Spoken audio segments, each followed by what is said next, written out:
اعوذ باللہ من الشیطان الرجیم بسم اللہ الرحمن الرحیم الحمدللہ رب العالمین اللہم صلی علی محمد وآل محمد وعجل فرجہم۔ ناظرین، ہمارا موضوع نکاح کے متعلق بیان ہو رہے تھے، تو آج کی اس ویڈیو میں ہم جانیں گے کہ وہ کون سی عورتیں ہیں جن سے نکاح کرنا حرام ہے۔ سب سے پہلی ہے کہ وہ عورتیں جو محرم ہے، مثلا ماں ہے، بہنیں ہیں، بیٹیاں ہیں، خالہ ہے، بھتیجی ہے، بانجی ہے، ساس ہے اور پھوپھیاں ہیں، ان سے نکاح کرنا حرام ہے۔ اور اسی طرح کا کوئی شخص کسی عورت سے نکاح کرے تو بے شک ہم بچی سے پہلے ہی اس عورت کی ماں، اس کی نانی اور اس کی دادی، جتنا یہ سلسلہ اوپر چلا جائے، ان عورتوں سے نکاح کرنا حرام ہے۔ اگر کوئی شخص کسی عورت سے نکاح کرے اور ہم بستری کریں تو اس کے بعد اس عورت کی بیٹی، مثلا کسی اور شوہر سے اس کو کوئی لڑکی ہو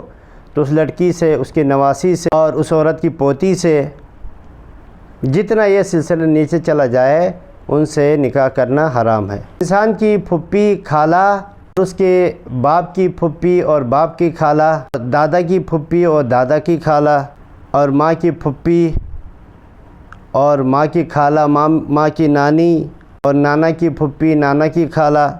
اور جس قدر یہ سلسلہ اوپر چلا جائے، یہ سب کے سب انسان کے لیے محارم ہے۔ اسی طرح عورت کے لیے شوہر کا باپ، شوہر کا دادا، نیز شوہر کا نانا،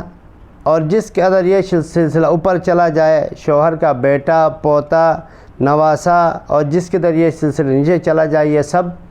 عورت کے لیے محارم ہے، اور جو بھی محرم رشتہ ہے اسے نکاح جائز نہیں ہے۔ اگر کوئی شخص کسی عورت سے نکاح کرے، چاہے وہ نکاح انقطاعی ہو یا نکاح دائمی ہو، جب تک وہ عورت اس کی نکاح میں ہے، وہ اس عورت کی بہن کے ساتھ، اپنی یعنی سالی کے ساتھ وہ نکاح نہیں کر سکتا، یہ حرام ہے۔ مسلمان عورت کا کافر مرد سے نکاح حرام نہیں کر سکتی۔ اسی طریقے سے پھر جو ہے وہ مسلمان مرد کافر عورت سے بھی نہیں کر سکتا ہے، اور مسلمان عورت کافر مرد سے بھی نکاح نہیں کر سکتی ہے۔ اگر کوئی مرد کسی ایسی عورت سے نعوذ باللہ زنا کرے جو شادی شدہ ہو، اس کا شوہر موجود ہو، یا وہ طلاق رجعی کی عدت گزار رہی ہو، تو وہ عورت اس مرد پر، اس زانی مرد پر ہمیشہ کے لیے حرام ہو جاتی، وہ کبھی بھی ان دونوں کے بیچ نکاح نہیں آ سکتا۔ ناظرین، ہمارے اس موضوع کے مطابق کسی کے ذہن میں کوئی سوال ہے تو سوال کر سکتے ہیں، انشاءاللہ اس کا جواب دیا جائے گا۔ ہمارے اس ویڈیو کو لائک کریں، ہمارے چینل کو سبسکرائب کریں۔ والسلام علیکم ورحمۃ اللہ وبرکاتہ۔